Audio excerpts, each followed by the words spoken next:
So glad to see you here. The ones I can see and the ones I can't see. Welcome, everyone.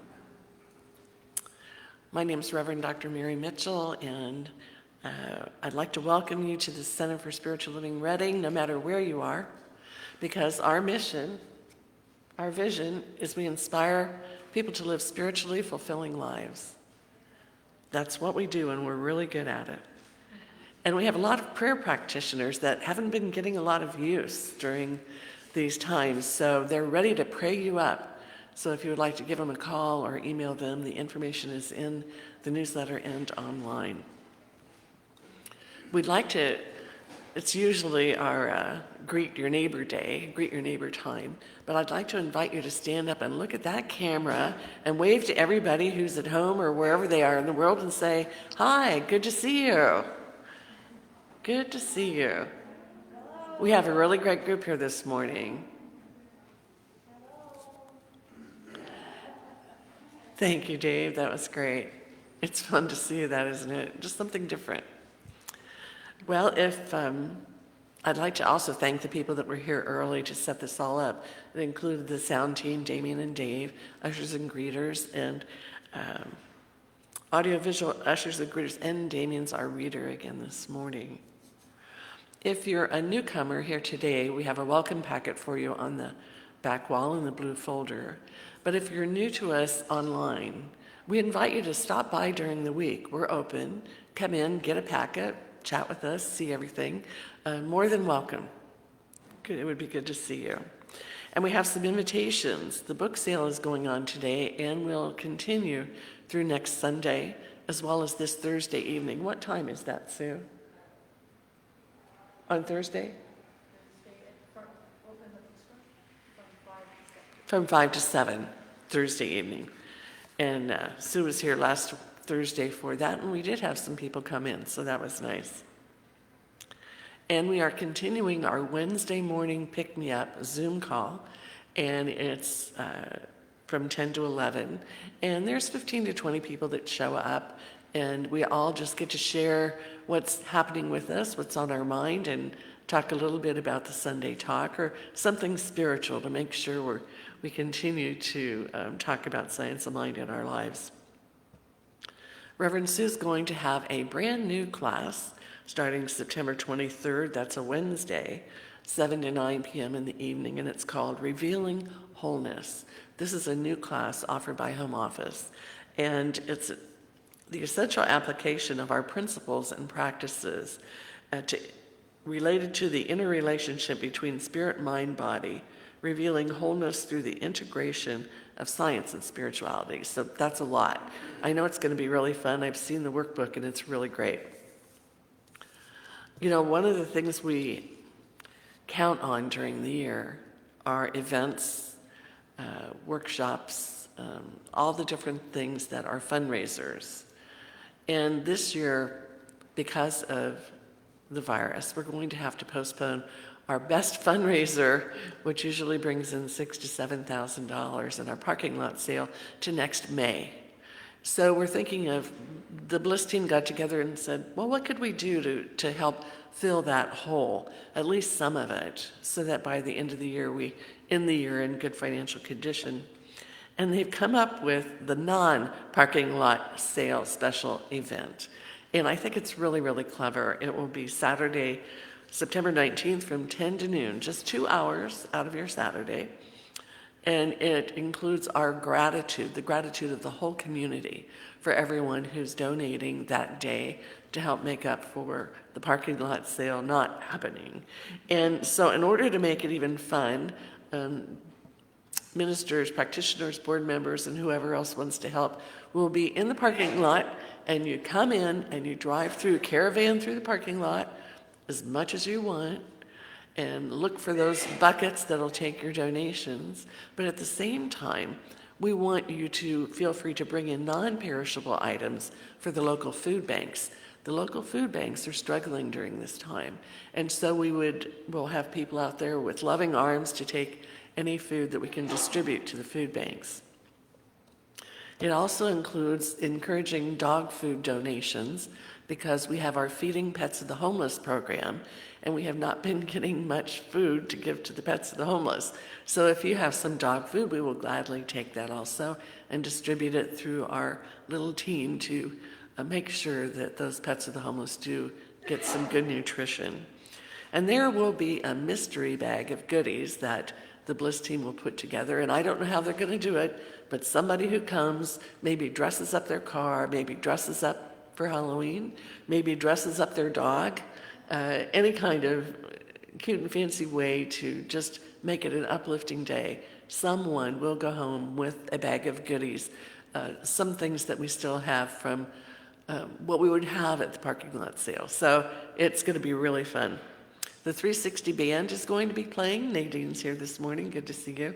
And they'll be playing under the pagoda. And we'll have some chairs in the grassy area, all spaced apart. And you can come and just park and listen to the band. That would be good too. Really uplifting. That's one of the more joyful bands you'll ever hear, is the 360 band. All right, so there are flyers that look like this that are here. They will be put online so you'll remember. Cash, dog food, non-perishable food, and come and just have a wonderful, wonderful time. All right, we're going to have our reading by Damien, the bell, a spiritual mind treatment, and then Reverend Sue will give her special message this morning. Damien?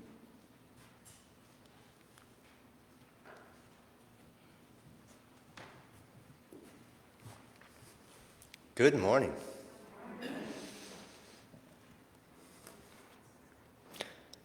The reading today is titled Faith on an Island, and the source came from BeliefNet. A voyaging ship was wrecked during a storm at sea, and only 2 of the men on it were able to swim to a small desert-like island. The 2 survivors, not knowing what else to do, agree that they had no other recourse but to pray to God. However, to find out whose prayers were more powerful, they agreed to divide the territory between them and stay on opposite sides of the island.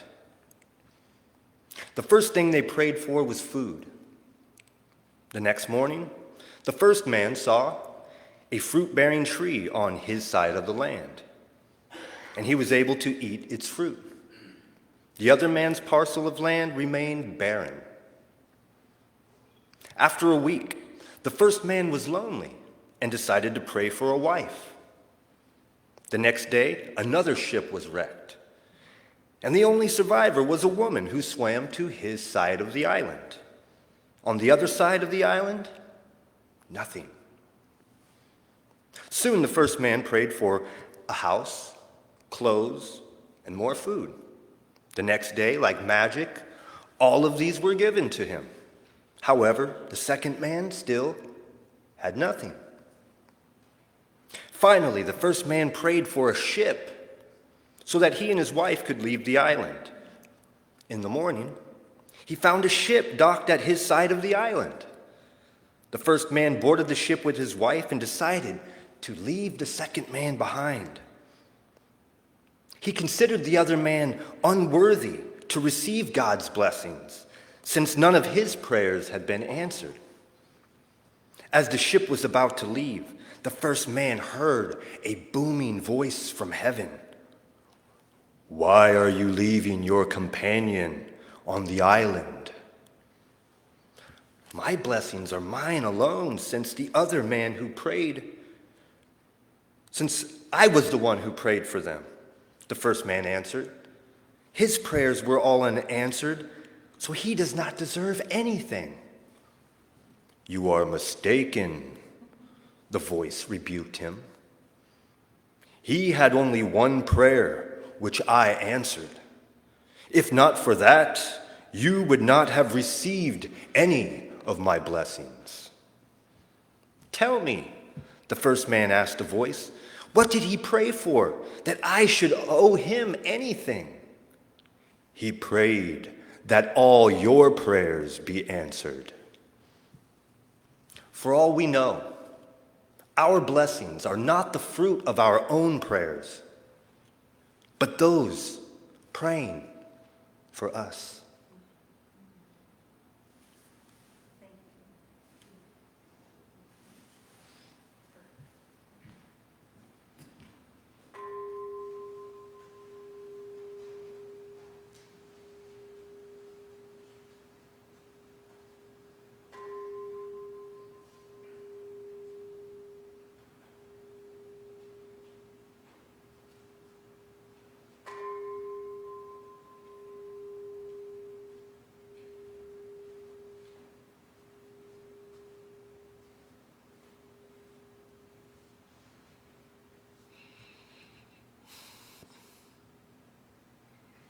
There is only one thing going on here in this center and with everyone who's watching, and that is faith.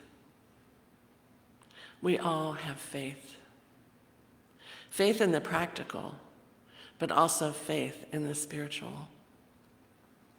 We have faith knowing that we are children of the one created by God's love. We have faith that as we pray, our prayers are answered. We have faith that as we honor what needs to be honored during these times, we do good in the world. We have faith that change is constant, and what's happening today will change in the days and weeks and months and years ahead. But we know all of creation has been created with love.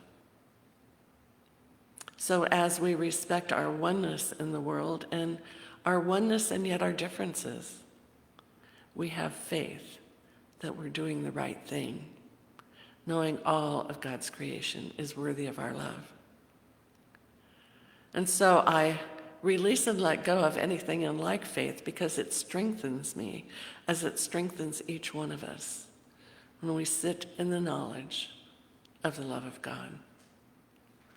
I release these words knowing they touch your heart as much as they touch mine, knowing they're really true. And so it is. Reverend Sue. Good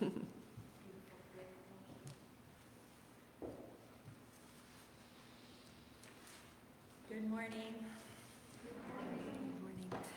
Damien, that was an awesome read. Yeah, thank you. When you spoke like God, I thought, there is a God. We've had him the whole time. It's pretty fun. So faith is what we're speaking to this morning, and it'll be touched upon throughout the month. So there's different aspects that we're looking at here. And overall, the theme for Centers for Spiritual Living is facing the fear. This is where we are now in our year-long discovery of social action and spirituality and the different aspects and things that come up along the way. So facing the fear. And we look today at the question of faith. And I value that story from BeliefNet. I was just sharing with Damien this morning, I thought when I first started to read it that it was going to go a way that I've heard many stories like that frame up. And I realized the powerful punch at the end to realize we as practitioners are always praying for others. And I know you do that as well. And sometimes we forget the power of our word and the effect we're having in this world. And so our prayers are making a difference. And that dialogue with the divine, that dialogue into consciousness is so important right now as we co-create a world that works for all. So regarding the prayers that others do or the prayers that we do, and I was reminded, and I've been with a fellowship of friends doing the study of the Ernest Holmes Science of Mind text, and we're very carefully going through every little detail, every little paragraph. And one of the chapters on faith we finished up, and it's a good one to look at if you feel that you're questioning a space of faith in your own experience. But Patty Ringer gave me the permission to share her way with all of you. And why I value this is sometimes where we put our faith, what do we put our faith in? And that's so individualized. No one can tell you, don't put your faith in the mustard seed, which I have right here, that I will talk a little bit about later. Don't put your faith in crystals. That's woo-woo. Don't put your faith in whatever it is. Whatever it is. No, you place your faith where you feel a connection, where you feel that you are in a safe place and you are open to the divine wisdom in that place. So for Patty, it's a huge oak tree on her property. And later on this month, we're having this lady come visit us who speaks to the oak. And I invited her here after I met her at Pioneers because her passion for speaking into nature and her connection to hear nature speak back to her is so life-changing. And I asked her to come, please bless our land from the fires that have scorched our trees and our property. Our oaks are continuing to try to thrive through all of the weather patterns. So she's going to join us at the end of the month and do a workshop with us. So I hope you kind of mark your calendar for that and share this time in the best way we can. But Patty's tree, she walks to that tree, and this is her prayer because she makes the connection. She sits with that tree, massive, beautiful oak, and she says these words, "As I walk in my woods, I feel the presence of spirit. As I pause before a magnificent tree, I feel the source of all love ever swirling in and around all creation as I open to the beauty of what is. I know there is one God, and that God and I are one, and that God and humanity are one. I feel the river of love flowing through me and all the people. The strength of the current sweeps all of humanity into a safe and loving heart space. As we laugh and play in the waters of life, we join together in accepting our common good, our common humanity. We move forward in our realization that we are one. And I feel today the energy of perfect love. I am content to release this knowing. I am content to relax and let go. And so it is. Beautiful prayer. The connection to the tree. These words are your words, your heart, your connection to whatever source speaks to you, and to allow you to have that sweet sense of personal connection.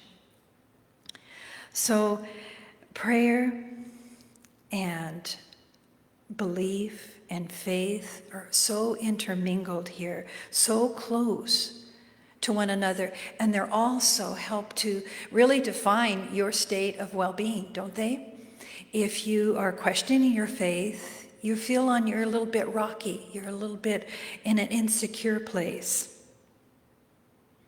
And oftentimes, belief and faith can be just a little bit of a gap there.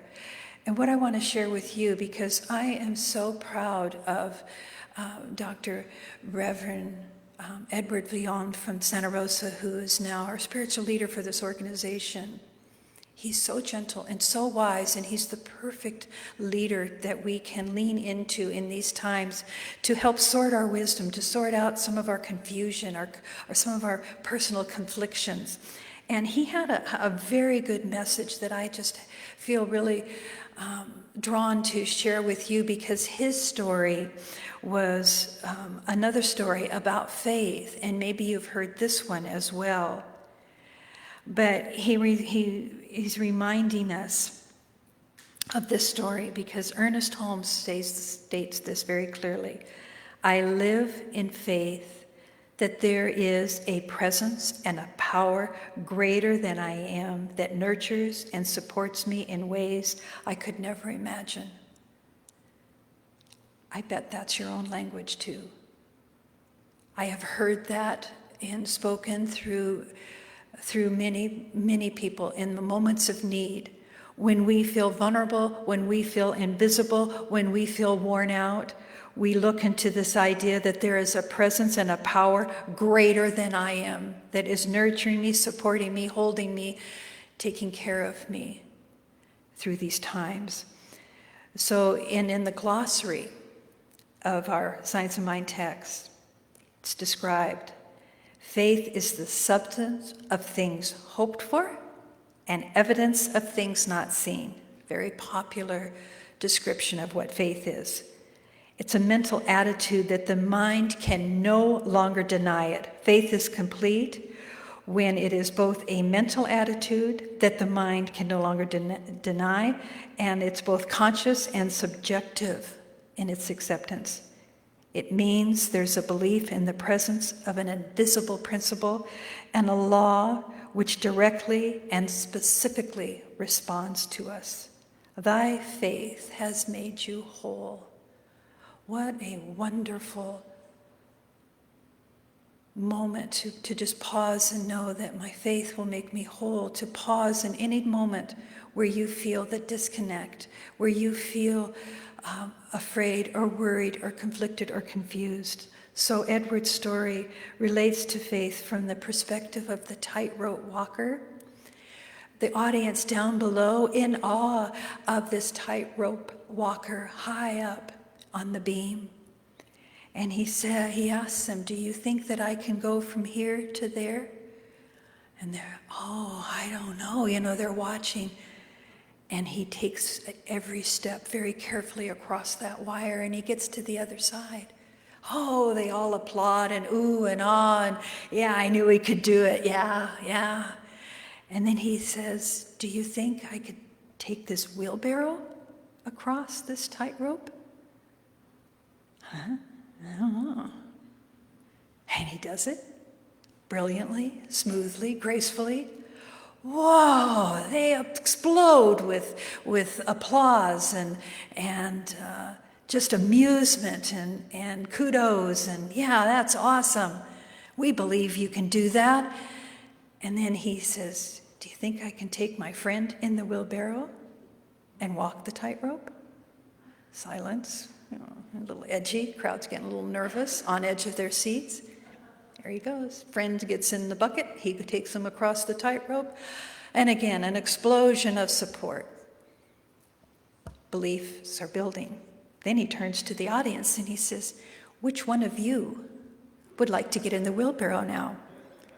Silence. Silence. Right? So easy when we're looking out there going, yeah, you go for it. You do that, you Olympian, you go for it. And then if we try, I was just telling somebody this week, God didn't put those muscles in my body that helps you do a chin-up. I've never been able to do a chin-up. And I started going on this long story about how in PE they used to do those tests that you had to pass the president's test of. And I would just I'd get to that bar and I'm going, you're good enough, you're worthy enough. Maybe they lowered the bar, and then nothing. I thought, I can't, it's just like nothing would move. Nothing in my body could speak to something that's through here. Lindy said, my daughter said, it's this muscle right here that we weren't born with, because she can't do it either. And there's other people that can just get up there and do, 100 chin-ups with piece of cake. So it's just interesting where we start to draw the line on, yeah, you can do it, but can I do it? So here, why I'm pointing to that? Belief and faith. There is a little gap that this is what Edward was pointing to, Reverend Edward, and that gap has potentiality because he speaks to it, the space where our belief and our faith take pause. Between the observation, okay, we watch the tightrope walker, between that and the actual experience of it. So there's that gap. Think of the divine binding all of this together and holding your faith strong. We each draw upon it, he says, now and when we should get into the wheelbarrow. We draw upon it. Is now the time for me to get in the wheelbarrow? And if it says, no, not your time, don't beat yourself up because you chose not to go. It was still, you're just standing in that gap. And that's an important place to be as well.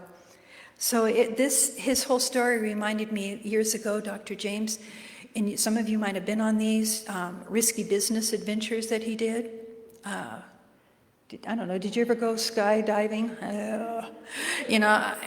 Nadine, you did it? Okay, yeah, Jill did it. That's where I would be oohing and awing and going, you guys go for it. I have faith that you can do it. But I think, I just cannot imagine myself clawing the paint off of the door when they're saying, now go. No, I could just see myself clinging.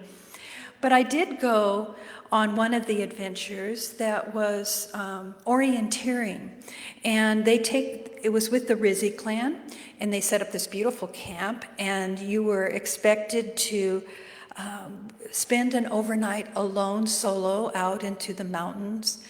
And that's something that's not that comfortable for me. And you got to take 3 things with you when you went out. So you had to be very careful on what you took. A sleeping bag, a tent, water, 3 things, that's it. So, or a variety, whatever you chose. And I remember heading off on my adventure. I was ready. And they're all up at the camp waving you off, and you have you have your compass. You were allowed to take that. That was one of the things. And you had to find where they told you to go. And then you set up your tent, and then you tried to survive the night, if you could sleep at all. In my imagination, dinosaurs showed up, and all kinds of wildlife and animals were outside my tent because I did not want to know. So I took a tent and a sleeping bag and water. And so I had no flashlight, so I had to get there before it was too dark. So any little thing, and oh man, if I had to go to the bathroom, I was like praying, like, okay, now there is really a God, because I'm going to go out and have to try to not pee on a cactus or a poison oak or something. And so, but this whole idea, the celebration that you feel when you accomplish something. I mean, the moment the sun rose, I was packed up and back at camp before they all woke up. I could not wait to get back to my friends. But it was also a growth and a moment of meeting a challenge and feeling the spirit of that. The faith had made me whole. So we draw upon this, and we start to recognize that we're developing through this a personal intimacy with the divine.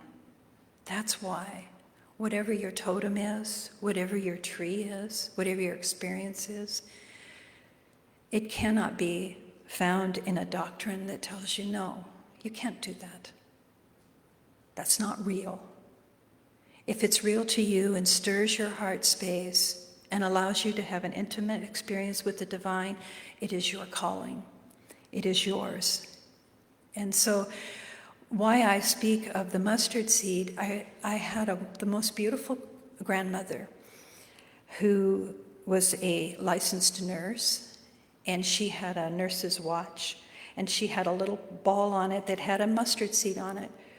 And I loved that watch with the mustard seed. When she would bake cookies, best cookies, peanut butter, I would just watch that thing bobble on her wrist. And when we played Chinese checkers, I'd watch that thing bobble on her wrist. And I wanted that. I wanted this. She would tell the story about the mustard seed and the faith. She was a very faithful woman in the Methodist tradition, and she spoke about that. So when I was going through some of my scripture study in my Methodist upbringing, that one of the gifts was a mustard seed, and I still have it. But I still long for my grandmother's, because I don't know what happened to it. But it really wasn't so much this object, it was what it represented to her and what it instilled in me, this idea of faith and love and being nurtured by the elder grandmother. And so I go into this deep reverie of her love. And one of the things she used to do is she would take care of my sisters who were younger. I used to watch her. She would just go, ay. And when I held my grandsons for the first time, ay. The grandmother, the faith, the love. I will remember that. I won't throw this away as thinking that this is meaningless. It is my personal intimacy to the ancestry and to the divine itself. So your faith is your story, your personal connection, and no one else can influence that. And we want to watch ourselves in the moments of our sense of unworthiness, because those moments, and I'll speak on that in just a little bit, because that's important, because those moments of unworthiness will start to chip away at your faith, at this solid rock inside of you, at this place of deep confidence. Unworthiness will start to creep in. It just will speak into the consciousness of your being, and you have to watch for that and be the gatekeeper.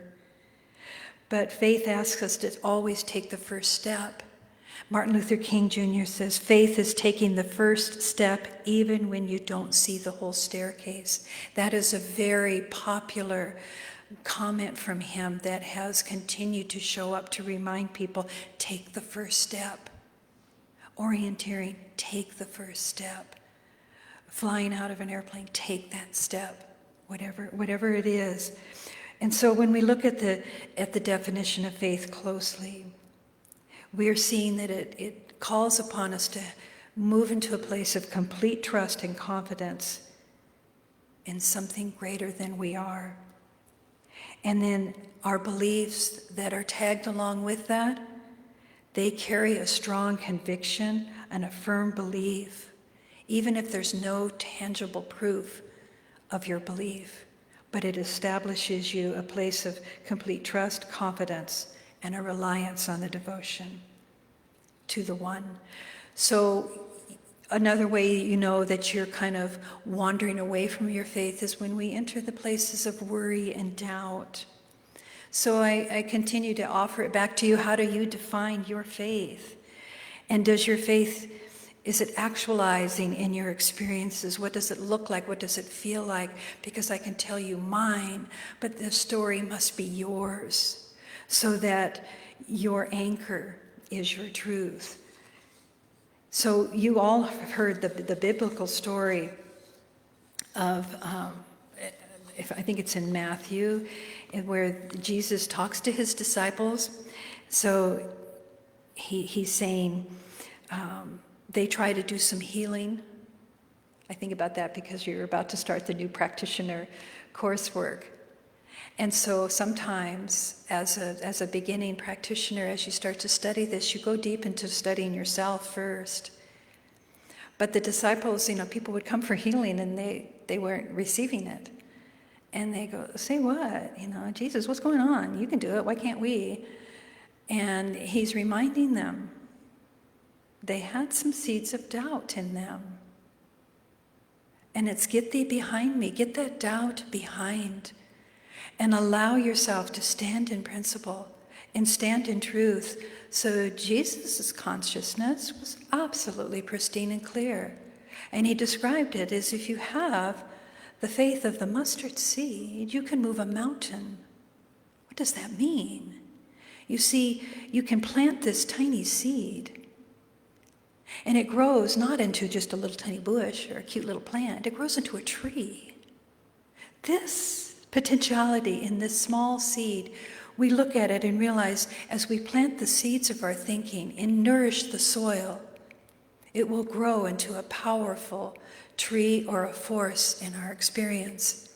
And we have faith in that. We just have a belief and a faith and a knowing of that truth.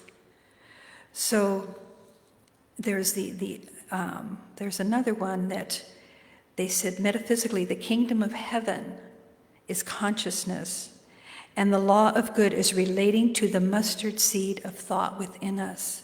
Planted in the soil of consciousness, it demonstrates the power that initiates a growth and a shift beyond our ideas of limitation.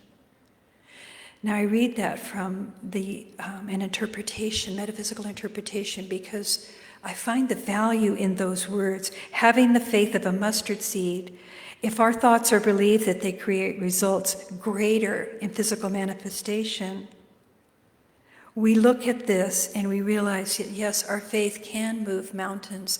Our faith can move obstacles before us that seem so overwhelming. And so we're not going to buckle. We're going to continue our prayers and allow the demonstrations to unfold in God's time, in divine time, because the divine is always showing up in and through us as us. So, faith is a power. Faith in God, faith in man, faith in woman, faith in oneself, a knowing that we can accomplish great things with emerging confidence. Confidence is the key here. Because fear, as Ernest Holmes reminds us, fear is just misplaced faith, a negative use of the power. We're slipping into believing in duality. Faith is the substance of things hoped for and the evidence of things not seen. Faith is the mold that we think into as the creative process. The substance is already available to us always, and we are co-creators with that substance. So now in this time of great controversy, great moments of debating and different ideas and different philosophies and theories of this and that, we're walking a straight line. And we're asking ourselves to allow the faith to bolster us up into allowing ourselves to help be a co-creator with this medium of substance in the next thought that enriches all of mankind, all of humankind. It's done unto you as you believe. Have you heard that? Have you heard that? It's done unto you as you believe. So think of the man in the story that Damien shared as we circle back to that. He prayed for the other man's well-being, and so be it. It's available to all. This is Ernest Holmes, an instinctive faith that is available to all. And our ancestors marched boldly with it. Final words from Ernest Holmes: if one will have faith in himself, faith in fellow man, in the universe and in God, that faith will light the place which he finds himself. By the light of this faith, he will be able to see that all indeed is good, and the light shed by this faith will light the way for others. We become conscious of darkness only when we are without faith. Our faith is ever the light of our day, the light of our way, making the way clearly visible to us, even when all the others say it is beset with obstacles. We continue to go through whatever is rough. So nothing needs to be drawn into your consciousness that spoils this beautiful truth, that allows it to weaken our conviction. Now, I wanted to share, I'm reading, if you want a good book to read, my daughter told me about this one, and it is nice and clean and easy to read. And the story has to do with, maybe some of you have looked at it, 9 Perfect Strangers. 9 Perfect Strangers. I'll just leave you with that. I don't have the author's name here. But what I found is these clever ways, and so here, see if you can see how her faith, this woman, Frances, is getting ready to go to a health spa to get renewed. Now she's at a stage of her life, having hot flashes and feeling invisible and having low self-esteem because she's been a successful author all her life, and all of a sudden her books, nobody wants to publish her books anymore. They're not speaking to anybody. So her editor has always told her, don't ever look at the reviews. So that has always been her motto, don't look at the reviews. He accidentally reminded her of that. She goes, what review? And he goes, oh, I didn't mean to say that, but, and he kept trying to change the subject. So then she started obsessing on the review. Now, don't we do that? Don't look at the comments on Facebook. They might hurt your feelings. No, I just want to see, oh, they said that? Oh. You know, and you can have this insult start to happen, and it starts to tear away at who you were a moment ago. So she said, so here she is, not feeling well, trying to get through the gates of this thing. She can't read the sign because she doesn't have her glasses. You know, all these insecure things that can happen to you when you're going to a new thing. She looks at the gate in front of her that still would not open, and her vision blurred with tears, and she told herself, don't panic, you're not disappearing. Frances, don't be so melodramatic. This is just a rough trot, a bad patch. It's the cold and the flu tablets making your heart race. But it felt like she was hovering on a precipice, and on the other side of the precipice was a howling abyss of despair, unlike anything she ever experienced, even during the times of true grief. Oh, this is not true grief, she reminded herself. This is a career setback combined with the loss of a relationship, a bad back, a cold, and a paper cut. This is not like when Dad died or my friend died. Actually, this isn't helpful. I'm starting to remember deaths of loved ones. This is not helpful at all. She looked around wildly for a distraction, for her phone, for her book, for food. And then she saw the movement in a rearview mirror. What is it, an animal, a track of light? It's something. It's too slow for a car. Wait, it's a car. It's driving too slow. She sat up straight, ran her fingers through her eyes where her mascara had run. This canary yellow sports car drove through the dirt. Frances had no interest. Had no interest in, I think I missed a page, but she said, oh, they're arguing. Oh, how delightfully distracting. She lowered her window. These people would pull her back from her precipice, bring her back to existence. She would again be able to identify that she did exist in their eyes, and she would not see herself as old and eccentric. But she was annoying, but it didn't matter. They saw her as long as they saw her. Hello, and the people trotted towards her. But why I share that? It's a moment. That's how quick our mind goes. When we're watching, I don't feel so well. Maybe it's all of these things. Oh, it's starting to chip away at who I believe I am. And how we tend in those moments of weakness. Hers was to go back and try to find a muffin to feed herself, to make herself feel grounded and safe again. Is there anything wrong in that? Is there anything wrong in finding the tools that will serve you for your highest good? To remind you that you are visible, you are important, you are worthy, and having a faith established in that knowing. So let's join in a prayer together. Letting go of listening to reviews. Letting go of that level of consciousness that takes us down a notch. We take this moment to close our eyes, but as we close our eyes, we look up into that divine realm of substance, power, and truth. The realm of the divine. And we take a breath there, and we lean into the absolute good that is evident. The power of love and truth that is embracing each and every one of us. Ourselves, our family, our friends, and even those that we are in conflict with. Yes, the whole space is held in this substance of divine love, truth, and power. And so as we allow ourselves to rest in this truth, we speak the power of our word that allows a greater good to be made manifest as we plant the seeds of peace, power, beauty, and truth, and love. We watch the trees grow all around us into blossoming this greater truth. And there is a healing happening on our planet. There is a healing happening in our in our weather, in our animals, in our insects and fish, and humanity itself. There is a healing happening, and we are participating in that with great encouragement and power and truth. And so we stand in truth. We stand in our power. We stand in our beliefs, and our faith is strong that together we are making a world that works for all. Where else would we want to stand?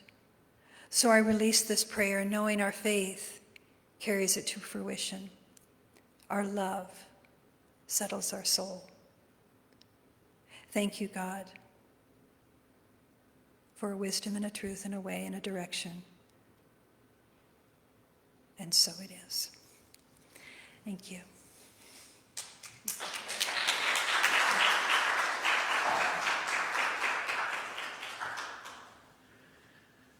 She gets me every time with that grandmother energy. It's so sweet. It just choked me up. Ah, wonderful. Okay, where are we here? We've got lots of notes. All right. Oh, it's time for the offering. And for you at home, however you would like to make your offering, we greatly, greatly appreciate it.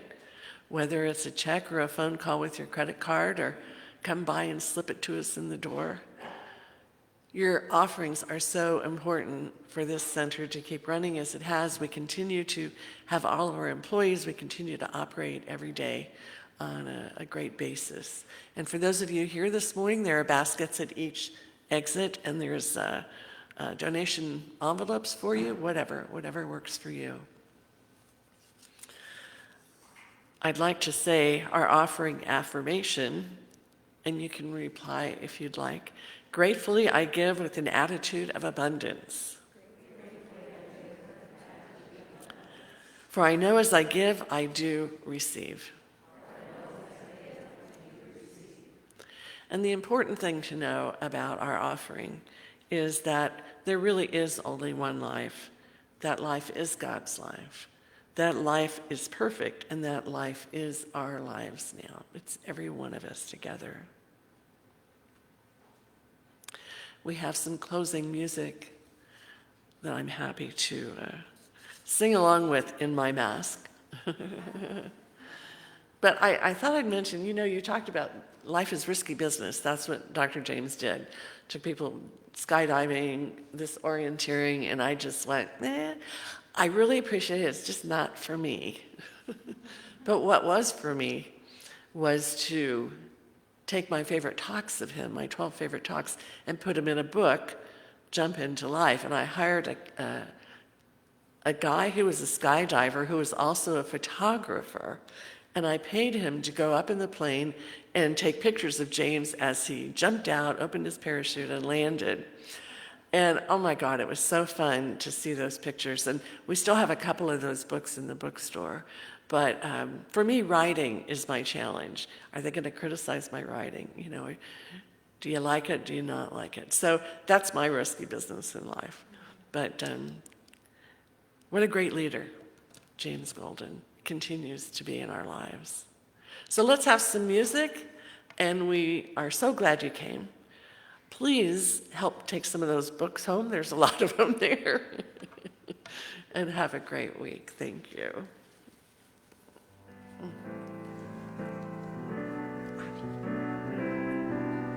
Use me, oh God, I stand for you, and here I'll abide as you show me all that I must do.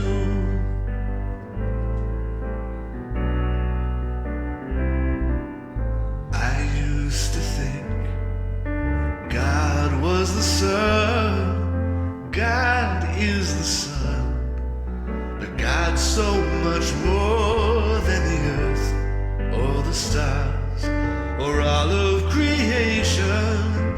God is creator, all in all, needing us to shine its light as me, as you so use me.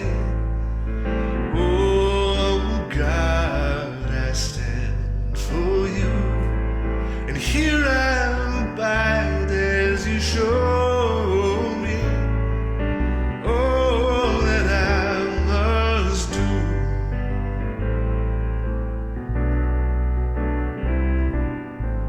Command my hands, what must they do? Command my life, 'cause it's here for you. God is the love that heals all creation. God is creator, makes all things new. And God needs us to shine its light as me, as you so use me. Oh God, I stand for you, and here I abide as you show me all that I must do. Show me all that I must do. Show me all that I must